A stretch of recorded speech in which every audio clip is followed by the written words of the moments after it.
Olá, bem-vindo a mais uma aula dos Indicadores com o Touro de Ouro. Nesse capítulo nós vamos analisar os índices de inflação. No Brasil tem 3 órgãos especializados que medem a inflação. Tem o Instituto Brasileiro de Geografia e Estatística, o IBGE, a Fundação Getúlio Vargas, a FGV, e a Fundação Instituto de Pesquisas Econômicas, se chama FIPE.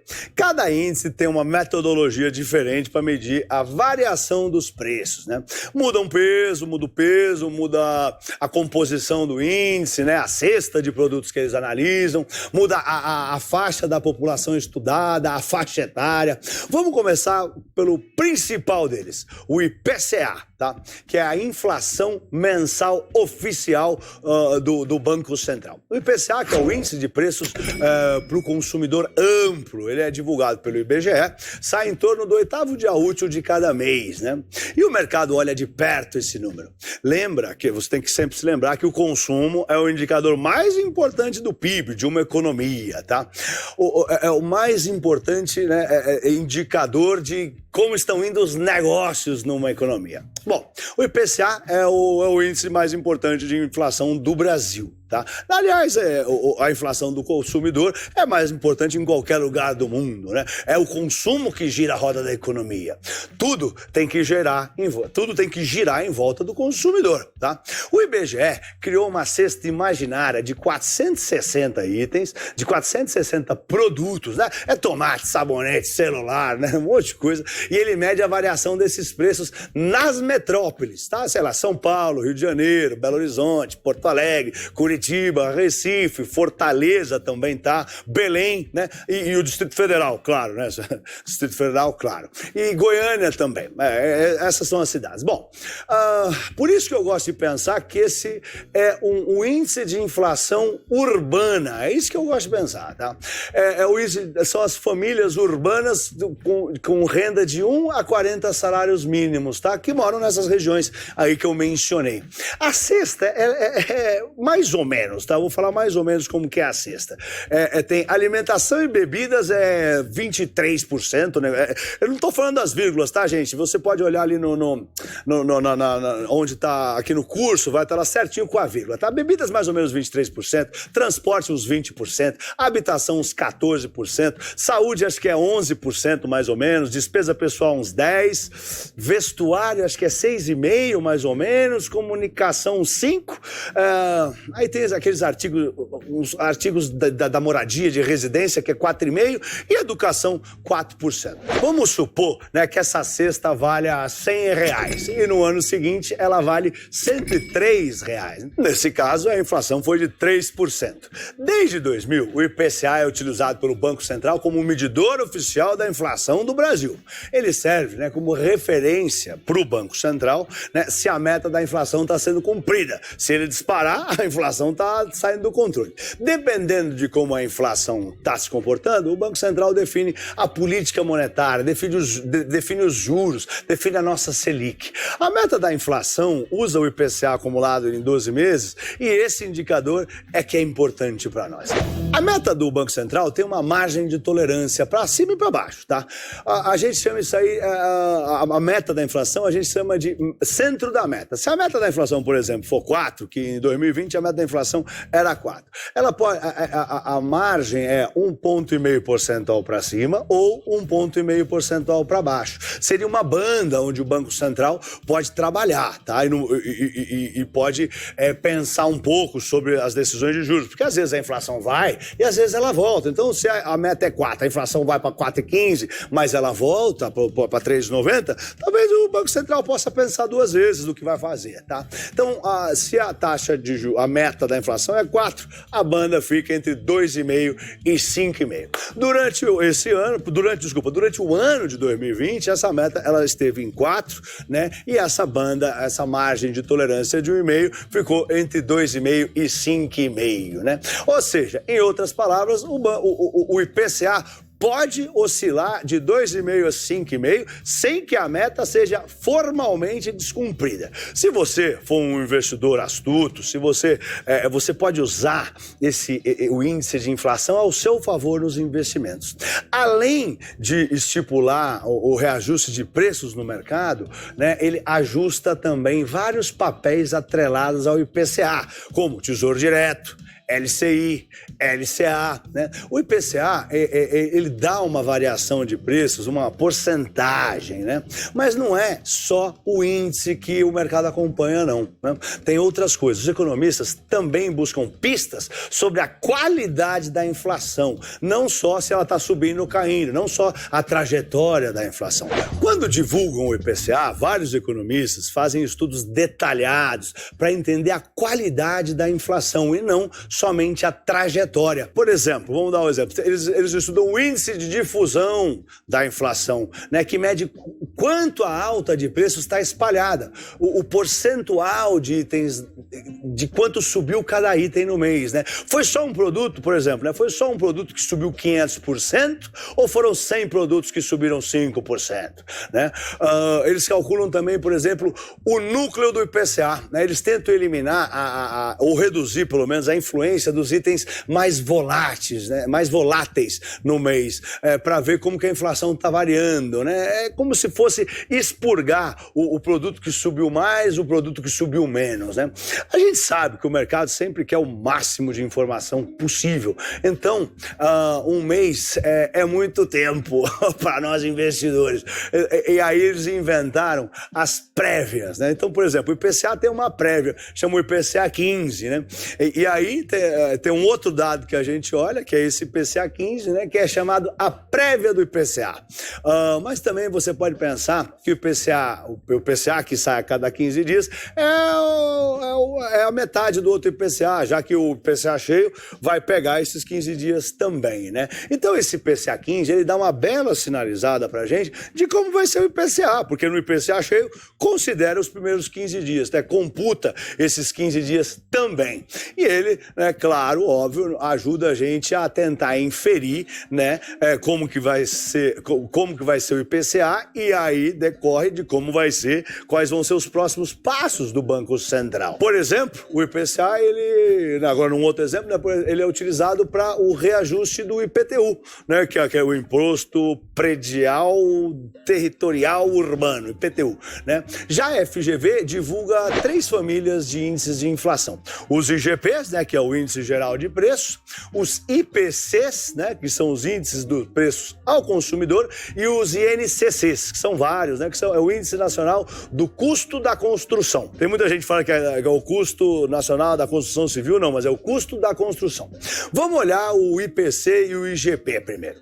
O IPC é um dos 3 índices que compõem o Índice Geral de Preços. Eles compõem o IGP, ele faz parte da composição do IGP, mais ou menos uns 30%, tá? Esse IPC, ele mede a variação dos preços de um conjunto fixo de bens e serviços, que compõe aí as despesas habituais das famílias, tá? As famílias de renda entre 1 e 33 salários mínimos, tá? Essa pesquisa de preços, ela se desenvolve diariamente e também cobre as 7 principais capitais do país, aquelas que eu mencionei. E, só para você ter uma ideia, tem 7 tipos de IPCs, tá? E o principal é o IPCS, entre outros. Bom, aí a gente tem também o IGP, tá? Os IGPs, eles são formados pela média de 3 índices que refletem a economia, né? A inflação alta do preço das economias. Você tem o IPA, que é o índice do preço ao produtor amplo, que no IGP tem peso de 60%. Você tem o IPC, né, que é o índice de preço ao consumidor, peso de 30%, e o INCC, o Índice Nacional do Custo da Construção, que tem peso de 10%.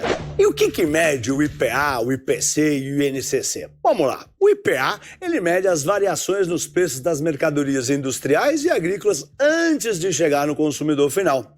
O IPC, ele lista uma lista de itens pré-determinada de consumo do dia a dia das famílias de 1 a 33 salários mínimos. E o INCC é o custo da construção. Vamos falar agora do IGPM, que também é conhecido como a inflação do aluguel.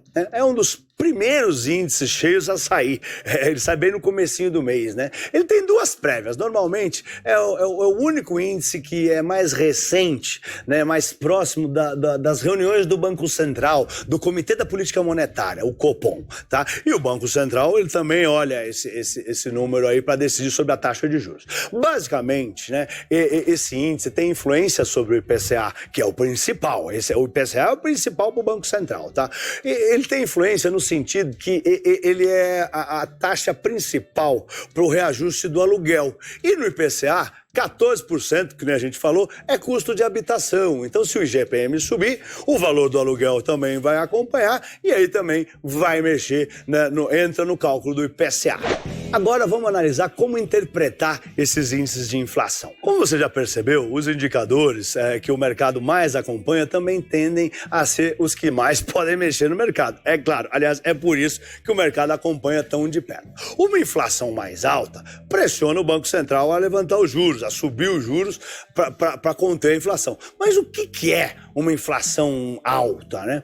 Como todos os indicadores econômicos, o IPCA e qualquer índice de inflação tem que ser analisado de acordo com o consenso, né? O mercado sempre tem uma média, né, de uma série de estimativas de vários economistas que formam um consenso.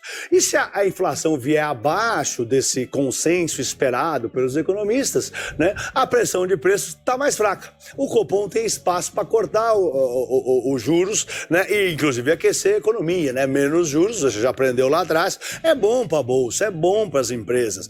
Fica mais barato para pegar dinheiro emprestado, fica mais fácil de expandir, você fica com mais ímpeto de investir, né? E a bolsa tende a subir, né? Pelo menos as pessoas tendem a entender que as ações, que as empresas vão melhorar e ficam com mais vontade de comprar, acreditando que as empresas podem lucrar mais, né? Mas atenção, se por um lado a inflação mais baixa pode indicar que pode ter o corte de juros para aquecer a economia, também pode sinalizar que a força da demanda está fraca, e isso é negativo para as empresas. Ninguém está consumindo, por isso que não tem inflação, o pessoal está sem dinheiro. Isso é ruim. Como tudo no mercado, não existe uma regra, uma regra pétrea. Você tem as forças do mercado e você tem que sempre analisar, né? Quem for mais forte naquele momento, vence, né? Se a inflação, por exemplo, vier acima do esperado, né, acima do consenso dos economistas, tem mais pressão sobre os preços e pode implicar uma alta de juros para que você controle a inflação, né? Você já sabe que subir os juros não é bom para as ações, né? Você aumenta os juros, fica mais caro para a empresa pegar dinheiro para crescer, para evoluir, para vender, né? E se não é bom, a bolsa tende a cair, né? A inflação mais alta pode levar a alta de juros e pode derrubar a bolsa, já que um aumento nos juros, né, do mesmo modo que do outro lado lá, faz com que tire o ímpeto das pessoas investirem em ação. Mas a alta da inflação pode ser um bom sinal para o mercado também, né? Se o mercado, por exemplo, imagina que o mercado interpreta que a demanda está aquecidíssima, que a economia está bombando, que está todo vapor, está todo mundo consumindo, porque está todo mundo empregado, porque está todo mundo trabalhando, ganhando dinheiro. Isso, nesse caso, seria positivo, né? Então, é preciso sempre analisar o contexto da situação. Bolsa, né, e investimento é tudo contexto. Você sempre tem as forças das marés, dos mercados, tem o contexto econômico em volta e você tem que estar sempre analisando isso. Esse é um ensinamento que eu quero passar para vocês. Não existe uma regra. A gente não vai sair desse curso achando que isso aqui vai acontecer acolá. Não, você sempre vai ter que analisar o contexto, analisar a situação, ver os consensos do mercado e aí tomar suas decisões, tá? Por exemplo, outros indicadores importantes, fora os índices de inflação, que o mercado segue, que eu gostaria de comentar, tá? Tem outros dois que são determinantes para a trajetória da inflação, tá? Por exemplo, você tem agora aqui no Brasil o que eles chamam de bandeira tarifária. Todo último dia do mês, né, a Agência Nacional de Energia Elétrica divulga a bandeira tarifária que vai ser aplicada no mês seguinte, né? Quanto vai custar a energia para nós, a luz, né? E essa bandeira indica se vai ter um aumento, vai ter um acréscimo no custo da conta de luz ou não, né? Basicamente devido ao uso lá das termoelétricas, se está produzindo bastante energia energia, se não está produzindo, né? E aí, acho que a gente lê nos jornais, né? Está classificada aí por vermelha, verde e amarela, né? É óbvio, né, que só a verde que não tem cobrança extra, né? A amarela já tem um pouquinho e a vermelha quando chove muito pouco, né? O preço da energia sobe bastante. Outro indicador muito importante são os preços do combustível na bomba. É um outro dado muito importante fornecido pela Agência Nacional de Petróleo, tá? É uma pesquisa semanal de preços de combustível no posto de gasolina, que mostra se os preços pagos pelos consumidores estão subindo ou não, né? Se a queda ou se o reajuste nas refinarias está chegando na bomba ou não, se está chegando no nosso bolso, tá? E, obviamente, se vai afetar a inflação ou não. Essa aqui pega em cheio na logística do país. O Brasil não tem uma malha ferroviária muito forte, então é muito importante. Aumenta o custo dos produtos. Bom, a gente já analisou os principais dados de inflação aqui do Brasil. Vamos ver quais são os principais dados, os principais indicadores de inflação dos Estados Unidos. Nos Estados Unidos, saem 3 dados de inflação importantes para o mercado financeiro. Não só lá, como cá, né? Se é importante para lá, imagina pra gente. Tem o CPI, que é o Consumer Price Index, que seria, a tradução seria o índice de preços ao consumidor. Ele equivale ao IPCA, mas nos Estados Unidos o Banco Central lá não usa usa outro indicador para decidir sobre a trajetória dos juros por lá, para decidir sobre a política monetária. Aqui no Brasil a gente usa o IPCA. Mas, de certa maneira, né, podemos dizer que, bem como o IPCA, né, ele é a inflação urbana dos Estados Unidos. O CPI, né, que é o índice do preço do consumidor, lá nos Estados Unidos, ele é calculado pelo Departamento do Trabalho americano e mede o custo, bem como aqui o IPCA também mede, de uma cesta pré-definida, né, de bens e serviços, que nem aqui que a gente falou lá, que eu tentei lembrar os percentuais, que você pode olhar no livro lá, os percentuais certinhos, tá? Ele é muito influenciado, tá, pelas variações de preço de alimentação e energia, né? E como esses preços são muito voláteis de alimentação e energia, tem uma variação desse CPI que também é muito utilizado para medir a inflação, que é o núcleo do CPI, que em inglês chama core. Então, se você ouvir aí o core do CPI, é o núcleo do CPI deles, que seria o IPCA deles, mas que não é usado pelo Banco Central americano para decidir os juros. Esse núcleo do CPI, ele exclui os custos de alimentação e energia, né? Sendo fazendo com que ele seja um indicador de inflação mais acompanhado pelo mercado financeiro, tá? Aí tem um outro, tá? Que é o índice de preços do produtor, que é o PPI, que é o Producer Price Index. O PPI, ele, que é o PPI, o PPI, o índice do preço do produtor, é um índice calculado também pelo Departamento do Trabalho americano, tá? Ele calcula os preços no atacado, ou seja, os preços cobrados pelos produtores, tá?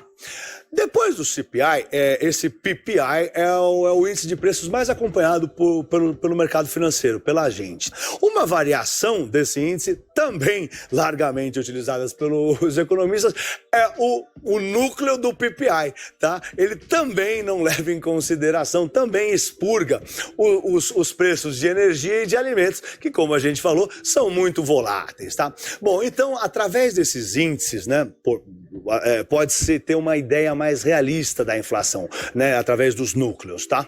Aí tem mais um, né, que é o PCE, tá? Que é usado pelo Banco Central americano como referência para metas da inflação. É aí que eles olham para ver como decidir, para decidir sobre os juros, tá? Ele tende, esse aí, o PCE, ele tende a mostrar uma inflação levemente abaixo do CPI, né? Ele é o consumo pessoal, é o Personal Consumer Expenditures, né?